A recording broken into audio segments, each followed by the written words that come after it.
montrer quelques-uns. Vous avez par exemple ici les cadres de Renaissance espagnole, les cadres de velours, les cadres toilés, les cadres dorés à la feuille de cuivre ou à la feuille d'or. Cette notion de cadre n'apparaît qu'avec les ingénieurs au moment du Front populaire. C'est ça. C'est ça. Un peu après. Peu après, c'est à ce moment-là. Alors comment avant, au début du siècle, alors tous ces gens qui avaient des responsabilités dans les entreprises, comment on les appelait? Ils s'appelaient Les collaborateurs, souvent. Ça voulait dire les collaborateurs du patron. Ah bon. Les employés supérieurs. Qu'est-ce que vous pensez des cadres, monsieur? Quel cadre? Les cadres de l'entreprise. Ah, fichu boulot, mon vieux. Ah oui. Voilà ce qu'on nous dit à l'INSEE. On nous dit on va appeler cadre l'ensemble des personnes qui se considèrent elles-mêmes comme appartenant à la catégorie. Alors vous voyez tous les gens qui se disent moi je suis cadre, on peut dire qu'ils sont cadres. Puis l'INSEE ajoute et qui peuvent être considérés par les autres comme appartenant à la même catégorie. Autrement dit, les cadres sont ceux que les autres appellent les cadres et qui s'appellent eux-mêmes cadres. Eh bien, un cadre, à mon avis, est quelqu'un qui a eu une formation lui permettant de prendre des initiatives à l'intérieur de l'entreprise. Il est capable de remplir une mission dont les termes lui sont fixés d'une façon globale, sans qu'il soit nécessaire de lui donner tous les détails du travail. Il a des possibilités de prendre des initiatives à l'intérieur de son entreprise pour arriver au bout de cette mission. On lui fixe le but, non les moyens. Je propose ce costume pour cadre, 4 boutons croisés, plus 2, qui s'appelle le modèle Chopin. C'est d'abord un salarié. Il est fondamentalement proche de l'ensemble de ses camarades salariés. Mais c'est un salarié compétent, qui, par sa formation, son rôle technique dans l'entreprise ou dans les services, apporte à l'économie, à la société, une richesse qu'il faut absolument reconnaître. Il y a d'une part le titre ou l'appellation ou le label, comme vous voulez, c'est-à-dire l'appartenance au groupe cadre comme codifié socialement, et dès lors il y a plusieurs critères, même si parfois ils se contredisent, qui entrent en ligne de compte, notamment l'affiliation à une caisse de retraite, le statut défini dans les conventions collectives, le diplôme et la fonction exercée, l'inscription dans tel collège électoral. Quand le problème devient plus difficile, c'est quand on parle de la fonction d'encadrement. En anglais, par exemple, il n'y a pas de mot. Et en fait, c'est un mot intraduisible dans aucune langue étrangère. Mais c'est bien français. Et quand on parle d'encadrement, cadre, ça vient d'encadrement, ça veut dire qu'on les définit par rapport aux employés et aux ouvriers. En fait, c'est par différence qu'on les définit. Ça n'est pas dans leur fonction.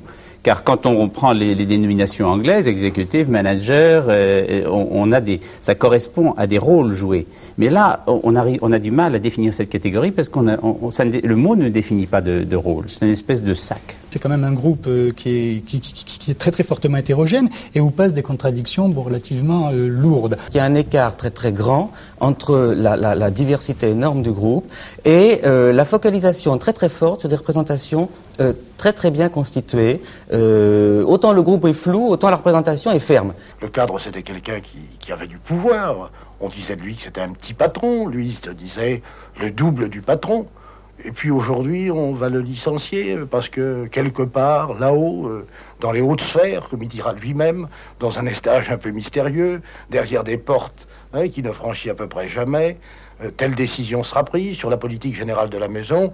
Et lui, ma foi, devant cette décision, il est aussi impuissant, pourrait dire, que n'importe quel autre salarié. Un cadre va devoir, dans les années qui viennent, s'adapter continuellement à l'évolution technologique et de plus en plus rapide, et dans tous les domaines, que ce soit en économie, en technique, en relations sociales, absolument dans tous les domaines.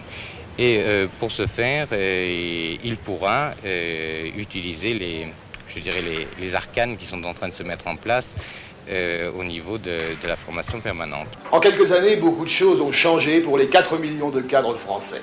Parce qu'il y a la crise économique, bien sûr, mais également parce que la société industrielle et la vie sociale ont beaucoup évolué, elles aussi.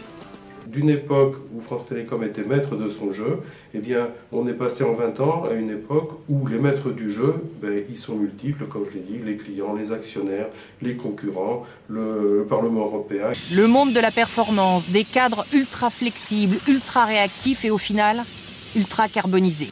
C'est le cadre, il est au forfait jour, donc il compte pas ses heures, il n'y a pas d'heures sup, il compte pas, on est théoriquement à 214 jours de travail annuel, mais en fait c'est 365 jours par an. Finalement, tu es content de faire ce que tu fais, de passer les nuits au bureau, de dire que tu n'as pas le temps parce que tu as vraiment trop de boulot, d'être là à répondre nuit et jour à tous tes mails. C'est bien qu'on est usé et qu'on a besoin de ces jours-là justement pour récupérer et qu'on a besoin aussi de cet équilibre pour que justement on soit bien dans notre tête aussi au travail. Il est vraiment profondément déstabilisé, il y a une défiance envers les dirigeants, notamment quand la stratégie financière se fait au détriment de l'activité, tout ce qui est de l'ordre de la reconnaissance de sa contribution par l'organisation. Là, on voit bien que c'est différemment déstabilisé suivant le contexte et suivant le profil du cadre. C'est typique de notre modernité, qui est d'arriver à mesurer à la fois la valeur des biens produits, la valeur du travail, mais également la valeur des hommes qui le font. Et quand on regarde un peu l'histoire de cette mesure, on voit qu'il y a quand même une très grosse difficulté à mesurer tout ça. Pour ce qui concerne plus spécifiquement l'évaluation, on peut dire que c'est un mot qui est vraiment apparu dans les années 80, dans les valises du néolibéralisme, aux côtés des mots contrat et projet. Donc l'évaluation est indispensable au travail, les systèmes d'évaluation actuels sont critiqués, mais ils se développent.